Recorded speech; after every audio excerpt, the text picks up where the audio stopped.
It's a Hail Mary. Serious. It really is. It's 4th and 26 all over again. Before we go deep and have to pull it out of the playbook and just have the quarterback extend the play and scramble, which you can subscribe to. We should do a Florida update, Rob. Rolling. Speaking of extending the play, speaking of PPP, you down with PPP here? No. Or should we wait and do the Florida update? We got the best Florida update in a long time. We can do it. Is John McMullen there? John's ready, but he can hang. No, I don't. Since John's going to come on here now, I don't want to do the Florida update. I want to. He can join us for the update. He's probably got columns to write and podcasts. He's a little busy. To get Talk about extending the play. Recorded. Matt Miller now is on the official banned list from the show. Yes. No guest has ever missed his or her appearance 3 times. Even John McMullen never misses his appearance, except earlier today when he blew us off. Other than that, he's been dead solid perfect on the show. Perfect attendance, unlike Harry Mays, who admitted earlier today to never studying for a test when he was in college. And that's why he's here today, John McMullen. How are you, man? I am doing well. My goal in college was to never buy an actual book. I would always borrow one. I'd always steal one, back when stealing was that's was illegal. exactly. Well, that was the scam back in the day, the college bookstore, how much they charged you for it was astonishing. Oh, it's the biggest scam in the history of the world. It is up there. I will say that. No doubt I about assume they're still not doing it today because you got PDFs and all that. But back in the day, it was quite the scam. Exactly right. Now, speaking of scams, well, it's not scams. You didn't. I thought you opted out today. That's what I heard earlier. Now, Ryan I did Ross. opt out because I've been having Comcast issues, Xfinity Wi-Fi issues, and then the Eagles had a conference call at 4:30 with Jalen Hurts and Jalen Reagor. So it was a perfect storm of just mess. And Matt Miller used that same excuse yesterday, saying that there was a storm in the Midwest, and there's never storms in Missouri. A real storm. Perfect storm of cluster, you know what. I know. I got Xfinity people in my crawl space. It's a nightmare. John, can you, real quick here, just to jump in, can you explain the story of what you had to do to effort the gentleman from the Comcast? I had to use my platform, Ryan. I had to use my blue check mark to frighten Comcast to come to fix a product that they were supposed to be providing. You can't get a hold of these people. I know. But while I say that, when you finally get them, the gentleman that was here was extremely nice. So they're not the issue. No, the issues are the people people at the desks who are the ones who are yelling at the people to go out and fix it.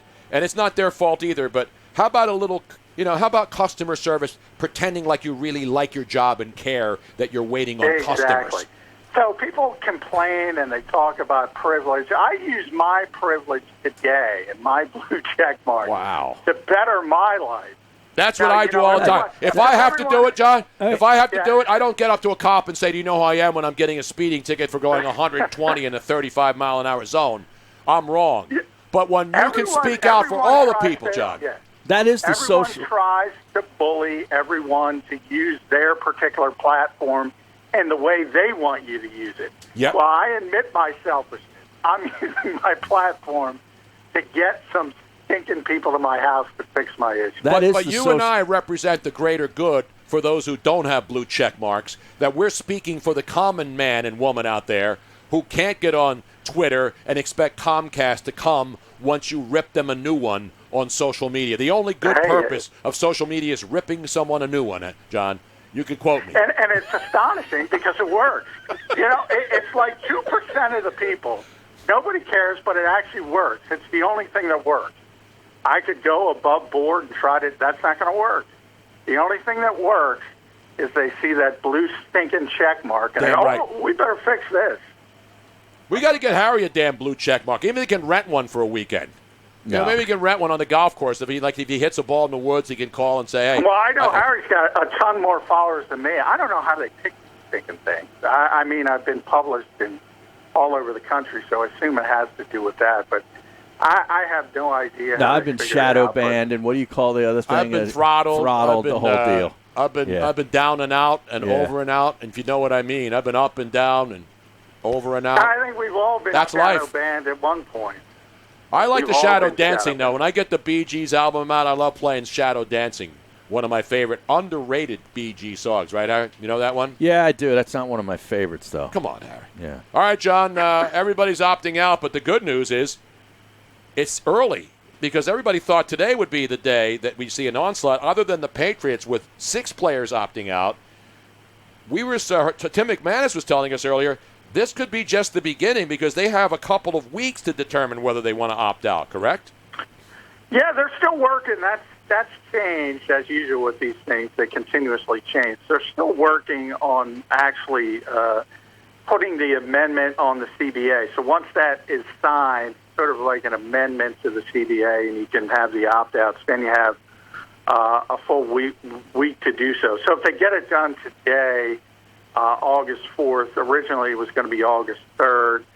So now as that it gets pushed back, it's not going to be pushed back that much further. So right now, if it gets done today, it'll be August 4th. If it gets done tomorrow, it'll be August 5th. But it's interesting because Tom Pelissero of the NFL Network has said there's dozens of players who are opting out, which surprises me, to be honest, a little bit.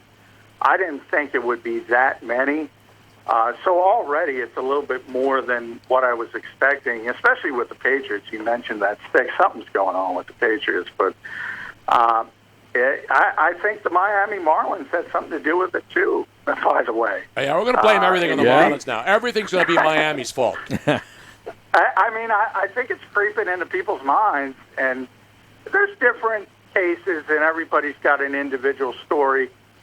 Michael Pierce, who opted out for the Vikings, I mean, he's got legitimate issues. He's got asthma. He's got respiratory issues. He's a big nose tackle.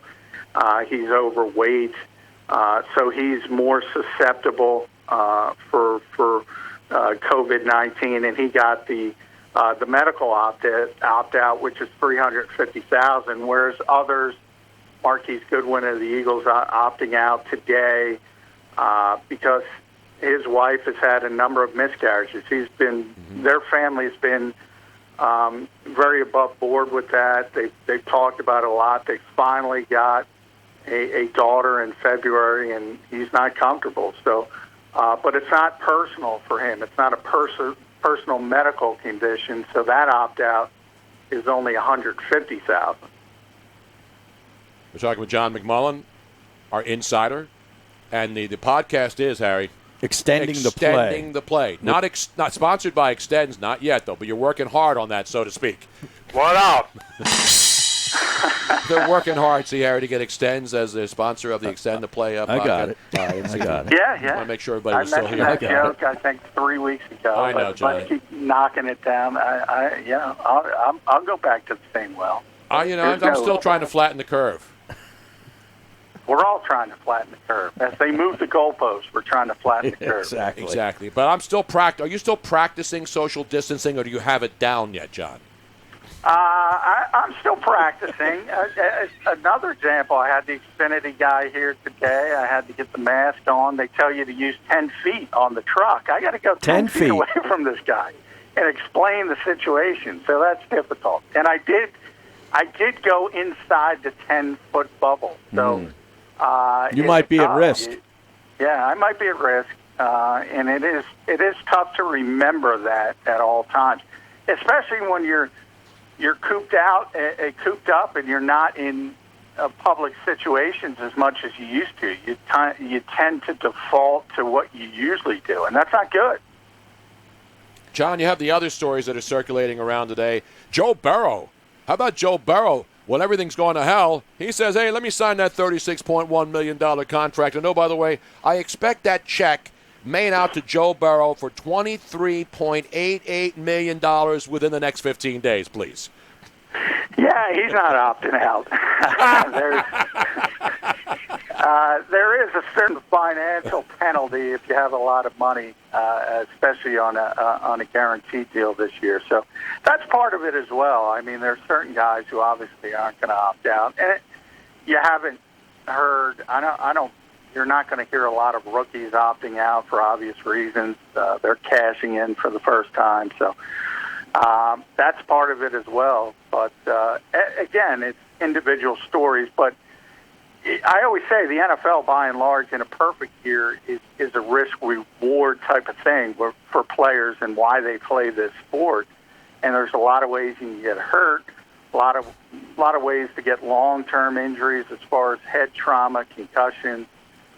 So just from that standpoint and the fact that players have been doing this for years and doing that risk-reward thing and deciding to play, I didn't think we were going to have a ton of guys opting out. So already we've gotten to the point where there's going to be more than I expected, and obviously that's going to throw a wrench in everything. And we talked about positive tests and how that's going to change competitive balance from week to week. Man, this is going to be a tough year to figure out who's good one week and who's good the next week.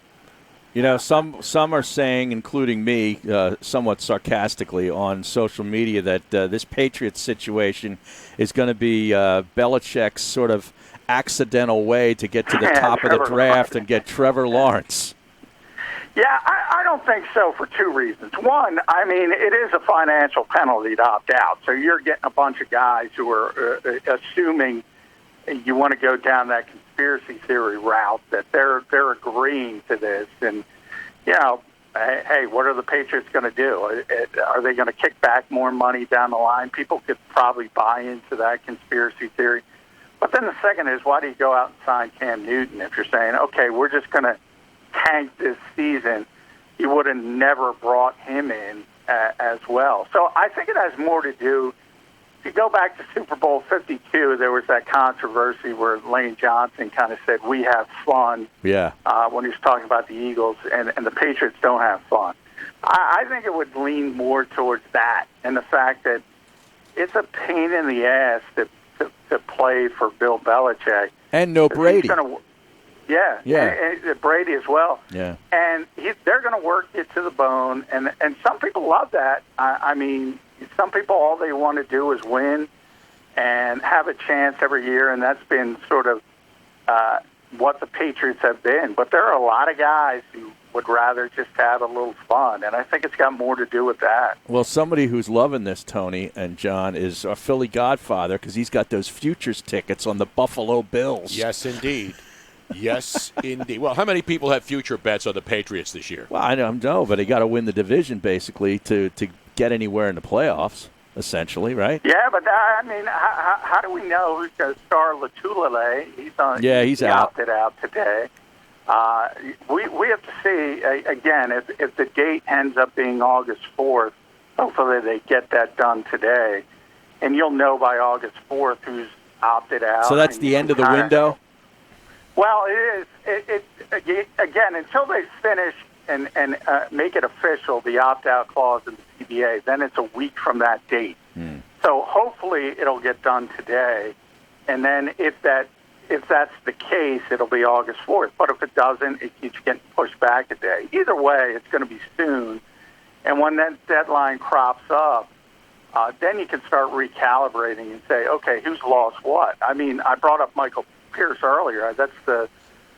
He's a good player, and he was the Vikings' highest-profile free agency signing, and he's out. So there's going to be some, and the Patriots being the most notable, Dante Hightower today, Patrick Chung. There's a lot of players that are going to impact potential teams in their season.